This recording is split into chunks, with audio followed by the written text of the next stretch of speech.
There's a pretty one, Ulysses.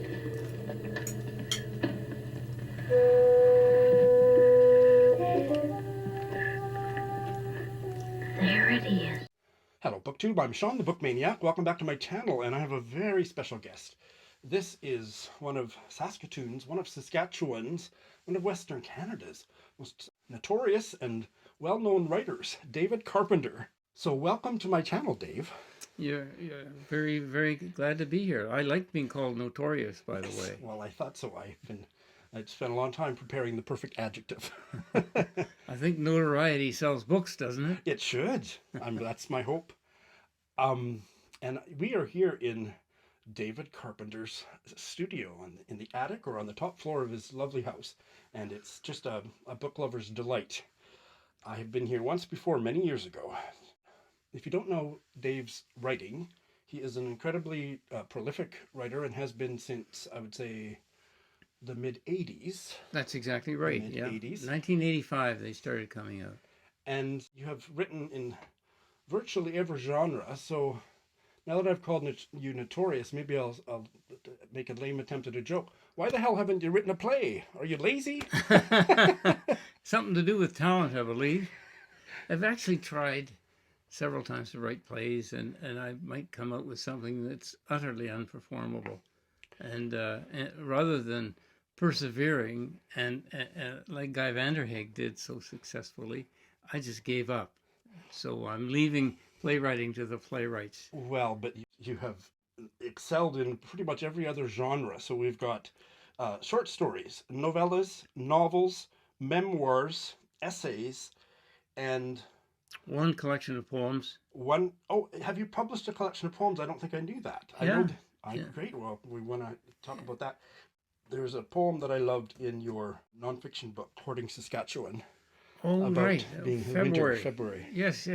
I read it on my channel last February, and maybe the next February I'm going to ask you to read it. Love to do that. That would be wonderful. So I thought I knew a lot about you, and I think I knew a lot about you, but I didn't know that your writing career started as a translator. That's right. Tell us a little bit about that. Well, when I went to university centuries ago, I was a French and German major. I didn't know really what I wanted to do, and I was surrounded by guys my age who knew exactly what they were going to do. They were going to be doctors and lawyers and things. And so I wandered in and out of languages with limited success. But I really came to love both French and German for very different reasons. And so I think I thought about being a writer for a long time before I got my toes in the water. But I got my toes in the water by translating a book and some other French stuff into English. And I kind of liked it. I liked the daily routine of it. But I realized at the end of my translations, I wasn't very good. I think I would probably, at that point, have decided I want to write my own stuff in my own language. In your own voice. Yeah. Well, for the record, I have researched some reviews of the book that you translated, and any of the reviews I've found would disagree with your assessment of the translation. Oh, that's wonderful. And it's still in print. Oh, wow. Yeah. That's right. University of Ottawa? Of Calgary. Or Calgary or something? Yeah, it sold, it first came out in, I think, 7,000 copies. And the damn thing sold all of the copies because it got on various university classes. So tell us a little bit about the author in the book. Well, Georges Bugnet was born in France and emigrated to Canada around 1899, and I met him when he was 95 years old. And I had read several of his books, and it was quite exciting. I loved his work in French, and I wanted to meet the guy because he was doing stuff back in the 20s and 30s that other Western Canadian writers weren't able to do. For instance, the book The Forest was written from a woman's point of view, and not until Sinclair Ross did any man write a really good novel from a woman's point of view. But he was terrific at it. So I knocked on this door because I'd heard he was in an old folks' home up in Legal, Alberta. And entrez, entrez, somebody says. And I opened the door and I said, hello, is your name Bugnet? Yes. Georges Bugnet? Yes. The writer? And he looks up from his bed. He was lying on a cot. He looks up. He said, you have read my books. And there was an exclamation after that. I mean, he'd been forgotten for many, many years. And that was the beginning of a beautiful friendship. Wow, that's incredible. After a year or so, I asked him for permission to translate La Forêt into English. And he says, well, one thing you must do before I say yes to this. And I thought, he knows how crappy my French is.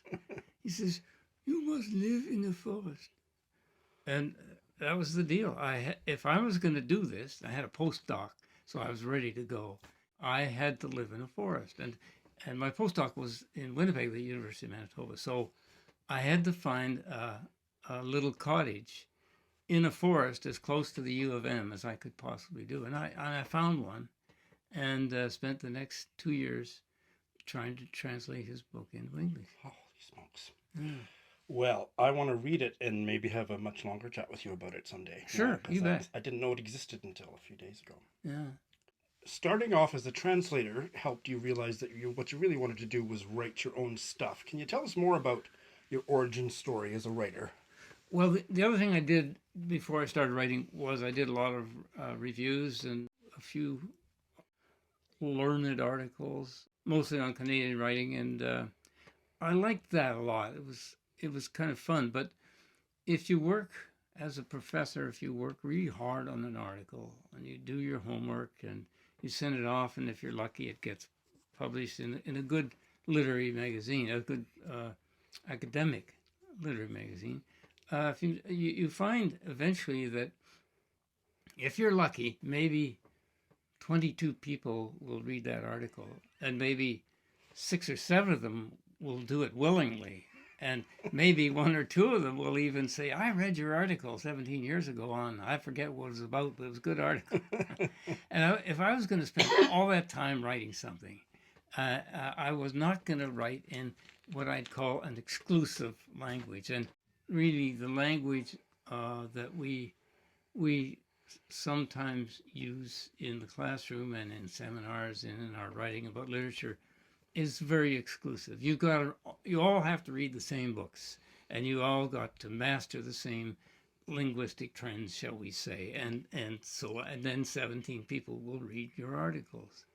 And I thought, I want to write something where I don't call on the latest trends I've been reading. I'd like to write in my own tongue. If I'm going to write a nonfiction book, I want to sound like Dave Carpenter. And if I want to write novels, I want to impersonate other voices. And so that didn't get me writing. I was still, I think, afraid of it because it seemed to me an incredible commitment. And having translated that book, a tough job. So finally, I actually had a eureka moment. The university sent me down to the University of Texas in the summer of 1976. And it was the most boring assignment. I did this because if I did it, it would mean an automatic book. And I'd get tenure and I'd get a better salary and the sort of thing that a young academic has to do.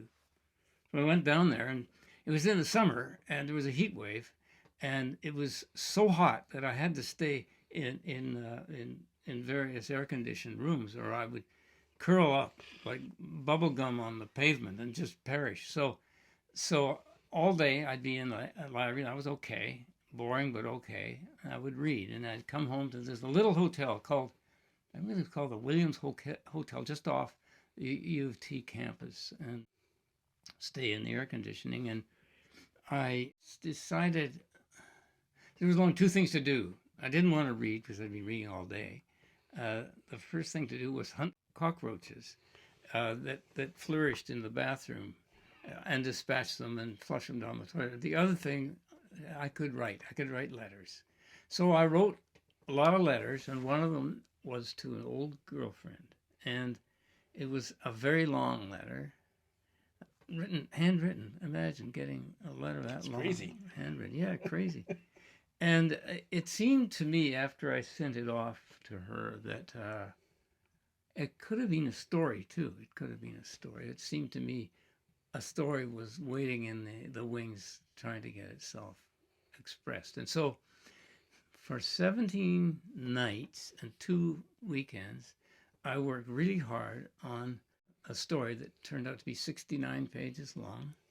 I finished it in a first draft, and although it was perhaps the worst novella ever written by a Canadian, and I mean that, the process of creating a story, creating characters, just trying to write a story, it was so exciting to me that I realized after those 17 days, there was nothing I wanted to do for the rest of my life but write. That's all I wanted to do. This is a strange thing to find out when you're in your mid-30s and you're bucking for tenure, and you've promised these nice people who have hired you that you'll be an academic for the rest of your life. It's almost like I started having an affair behind the back of my wife, and I was torn between the two for many years, even after I decided to write and the book started coming out.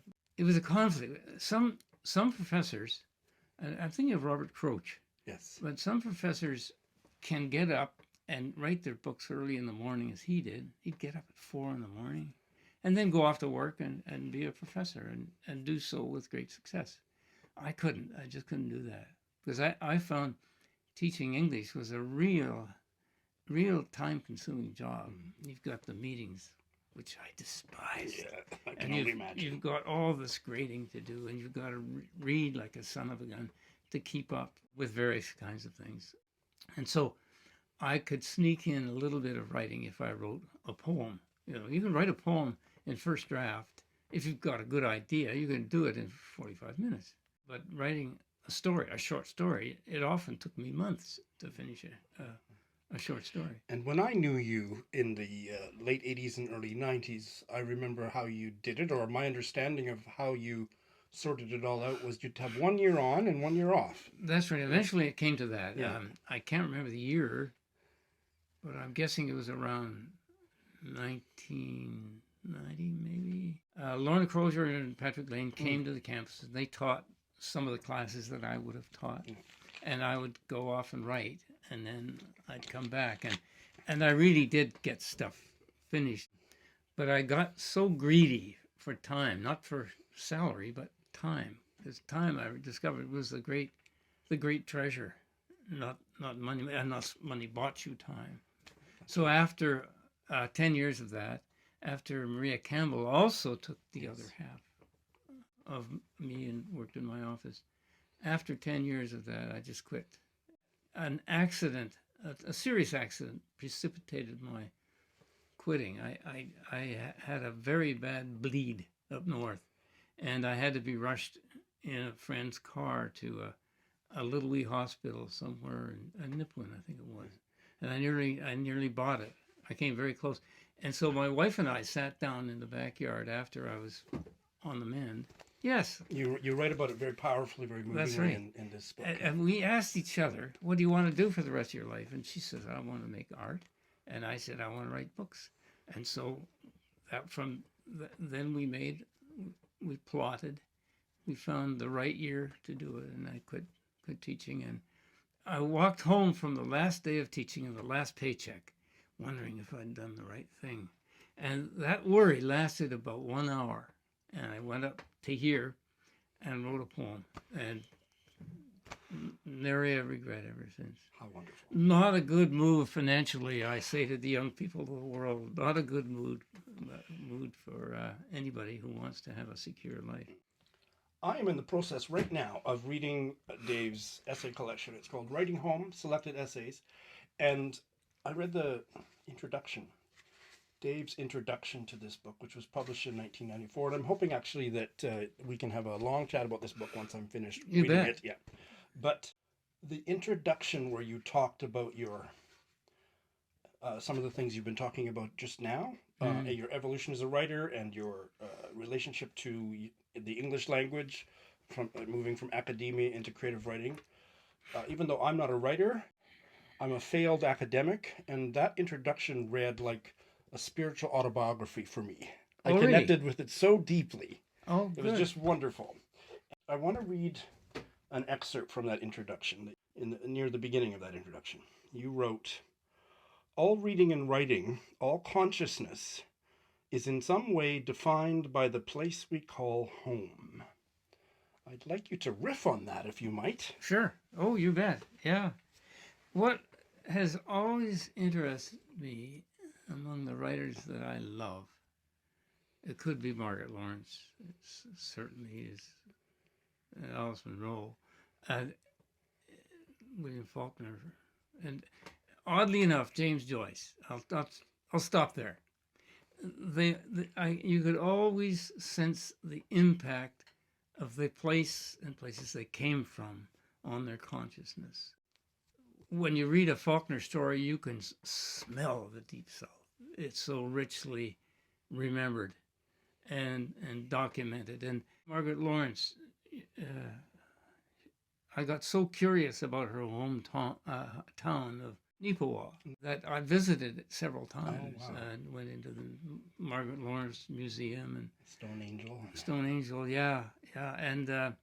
And Joyce, he is never referred to as a regional writer, perhaps because he is not a regional writer, but everything he wrote filtered through his memories of Dublin.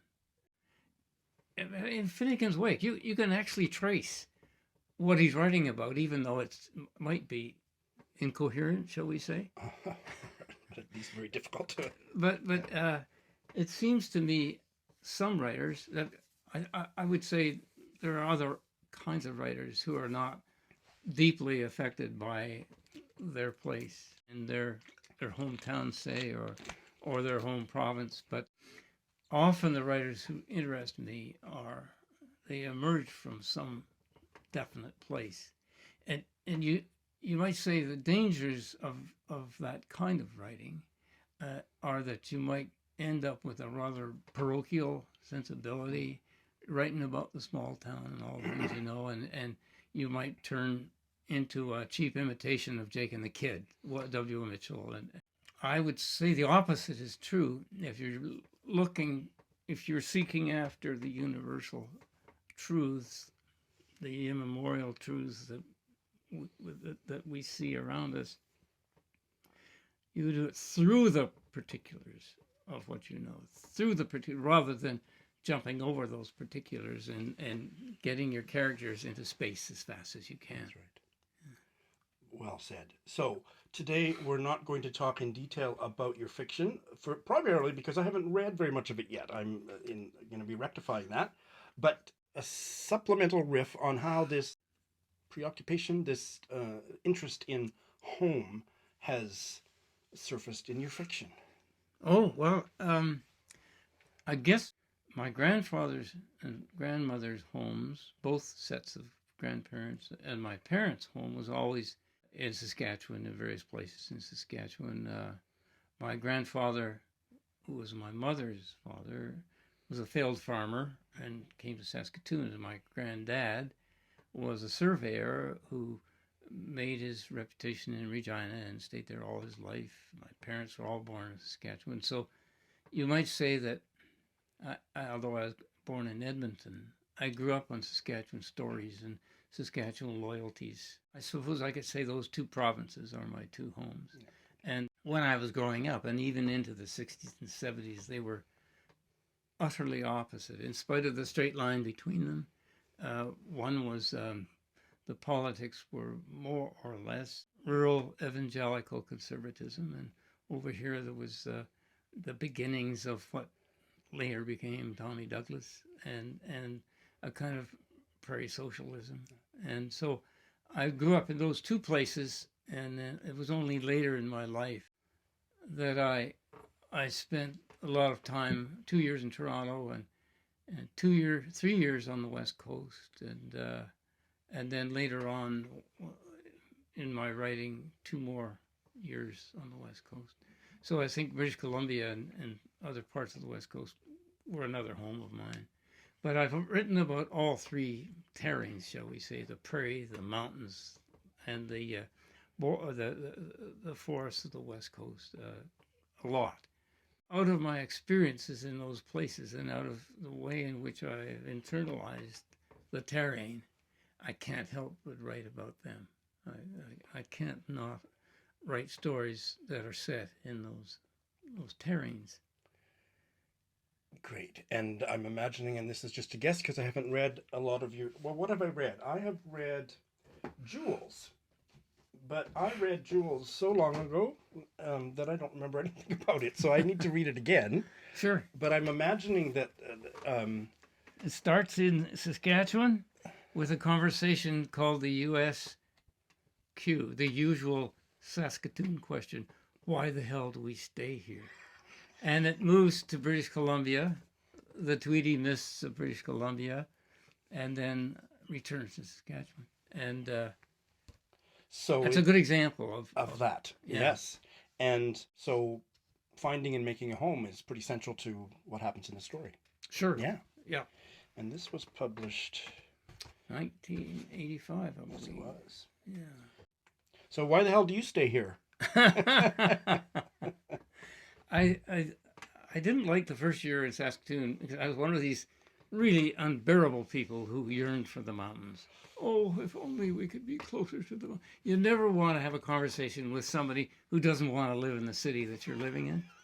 But the second year, I went to a big poetry reading at the Old Mendel Art Gallery, and it was a reading by the Moose Jaw Movement. And what they had a crest of the guys who work in the sewers of Moose Jaw, and so the movement was an irreverent reference to something we all do, and they didn't take themselves too seriously. But there was something like 8 of them. Gary Hyland, and Lorna Crozier, and Robert Curry. They all read beautifully. They all read poetry. They all read out of their own experiences. So there was no sense of apology from being from Saskatchewan. They were proud and happy to be from Saskatchewan. I think I watched that whole reading with my mouth open. And I think at the end of that reading, I said to myself, okay, Carpenter, I think you can do that stuff. And so the first stuff I wrote, because I was so busy as a prof, I wrote a whole lot of really awful poetry, aggressively awful poetry. But once in a while, throughout the years, I could write something that didn't embarrass me if I read it a year later. And so I finally, after really 30 years of trying to write poetry, I'm not a poet, I'm just a person who likes to write poems. I got a collection out of that. It's called The Trout Stream Creed. Oh, I knew the title, I just didn't know it was poetry. Yeah, There? yeah, there it is, yeah. Okay. It was the most fun I've ever had launching a book, perhaps, was launching that. They sent me all across Western Canada to big towns and small towns. And when you read poetry, it's different from reading prose. I think you almost sing the poetry, and you maybe weigh a little heavily on the funnier ones because the audience loves poetry that makes them laugh. And I proved to myself 2 things: that I could write a book of poetry, and I still do write occasional poems, but that I was not a poet. I know career poets, and they think, breathe, live poetry. They read stacks of books of poetry, and I kind of envy them, but I know I am not of them.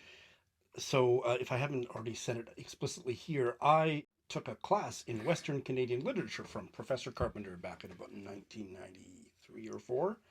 And I think it was in that class that we studied a poem by Don Kerr called Editing the Prairie. Oh, yes. When you were talking about... I remember it, yeah. Yeah, he the conceit of it, or the premise of it, is that an editor would look at the prairies and say, "Oh, you need some more trees. You need to take this out and put this in." And yeah, it made me think of that when you were talking about not necessarily being at home in Saskatchewan for a while. Yeah. And But after that year, when I saw the reading and met writers and stuff, I knew that I could really be happy living here.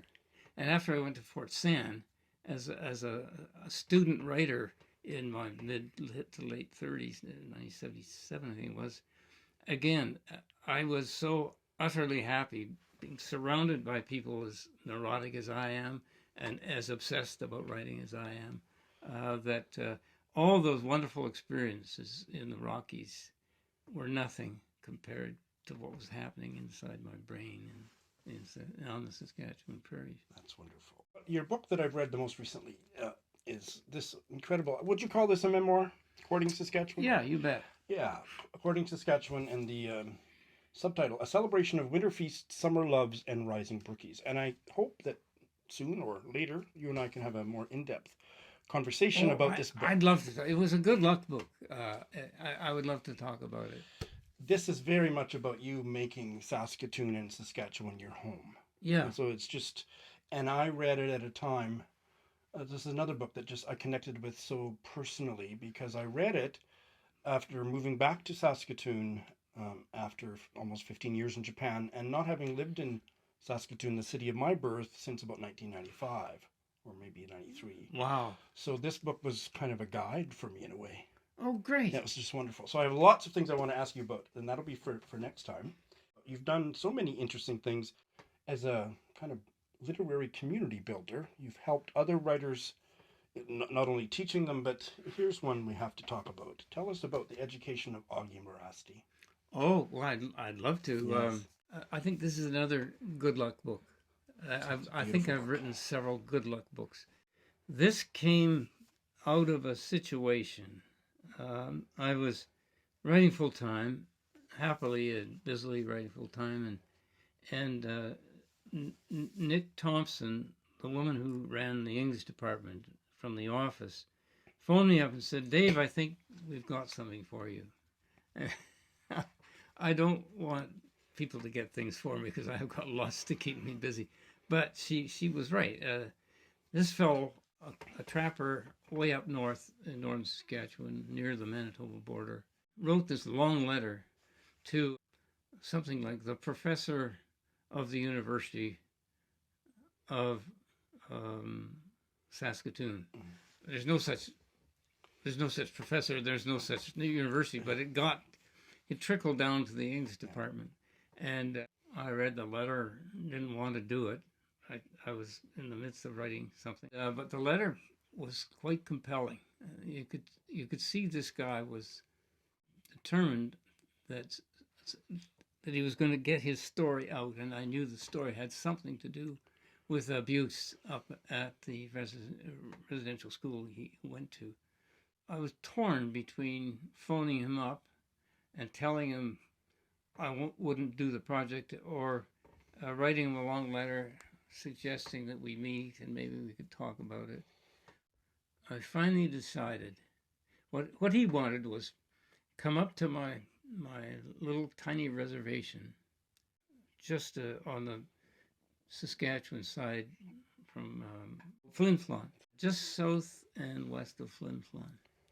And so come up and bring your tape recorder, and we'll talk. You just record my life story, and you can turn it into a book. And when we're not doing that, we'll be getting the best fishing you ever had in your life. Somebody must have told that son of a gun that I like to fish. So anyway, I thought about it, and finally I got him to phone me. So there's no telephones up there, so he had the poor guy had to hitchhike all the way to Prince Albert to talk with me on the phone. We had a long talk, and I said, "Look, there's an interesting story. I sense that you've got a real story to tell, but I can't take a tape recorder up to your cabin when there's no electricity." And it turned out there was no cabin. Oh, wow. And then just turned it into a book. I want to see how committed you are. And I want you to write your story down, as much of it as you can remember. Don't worry about, grammar. Don't worry about getting it just right. Just vomit that story out on the page at your own leisure. And when you finish, send it down to me, and I'll read it, and then we'll start to work on it. If I think it's a good story, we'll work on it. So that's how it got started. And he doesn't know this. I mean, he's dead now, but he didn't know this. But in the exchanges we had, and in the writing of this book, he taught me more about life than I taught him about writing. Yeah. He was a tragically drunken man with a great brain that he wasted, and he almost didn't even write this short book. He was also a very good visual artist. Oh, that's right. Yeah. And they say there are some Catholic schools in Edmonton where his paintings and drawings are still hanging, but I have no idea how to find them. Yeah. It's a wonderful and very important book. So, your most recent book, tell us about I Never Met a Rattlesnake I Didn't Like. Oh, I hate this phrase. I use it far too often, but this too was a good luck book. Someday I'll tell you what a good luck book looks like, but this one came after I wrote a long novel called The Gold. And that I said that would be my last novel. It exhausted me, and I thought I like nonfiction because I can speak in my own voice. I can write in my own voice. I don't have to invent a voice to tell the story, and I don't have to invent characters. I just draw. I do a heck of a lot of research, and then I just write it, and the writing goes rapidly. At least the first draft would come rapidly, and it turned out to be true. Now, I kept thinking about my encounters with wolves and with cougars and with grizzlies and rattlesnakes and alligators and other many other very interesting predatory animals. But I didn't quite know how to start. I had done a lot of research. And then the pandemic descended on us in what would be maybe February of 2020. And I went on a retreat up at St. Peter's. Yes. And the writing started, and it came out in buckets. I just had to catch the stuff that came out. And unlike writing short stories, which to me is usually a great labor, and unlike writing novels, which is the ultimate heavy lifting, this had a lightness to it. In spite of the tragedy of these animals that are going extinct, I realized no one would read just bad news. There's no reason to read just bad news and get all depressed. I would try to lighten each chapter with ironies and jokes and wit, and at the same time write a very serious book about animals and their impact on me and their impact on the environment. And I think I had a first draft written in a year and a half. Wow. And The Gold, must have been 7 years or something like that. Yeah. And you and I met again after many years at the book launch for yes, Met a Rattlesnake I Didn't Like, and yes. I haven't read it yet. I look forward to it. I gave a copy to my dad for Christmas. Good. He's not a reader, but he sure enjoyed the stories. That's great. Yes, That's terrific. A hunter and a fisherman in days gone by. And there's an audiobook of this. Tell us about the audiobook. Oh, yes.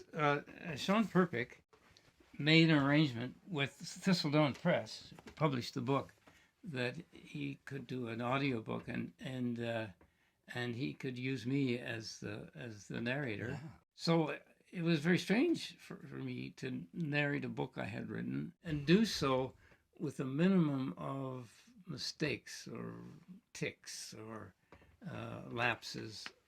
So I think his solution was, let's do from 3 to 5 hours every day on the weekdays. You can go into recovery each weekend, and I think it got done in 3 weeks. And Sean and his daughter Zoe were just perfect. They somehow knew how to handle me. That's good. And they sat up here where you're sitting now, and coached me in all the electronics and stuff. And then we did it on a hookup, them in Regina and me up here. Oh, I see. The audiobook is available now. Yes, it is. I will get those details. They'll be in the show notes. Absolutely. But I wanted to make sure people knew it was available in Good. audio. Sure. And in your free time, I think you should read all of these on audio. Wouldn't that be fun? Yeah, because I can hear your speaking voice when I read this. I would love an audio version of this collection of essays. Okay. It's fantastic. Yeah. Dave, I could talk to you all day, but this is a wonderful introduction for people that aren't familiar with you or your writing. You have lots of books to check out, and Dave and I are going to be chatting more in depth about some of his books in the future. So thank you so much for your time. Well, great gabbing with you. This was wonderful. Thank you.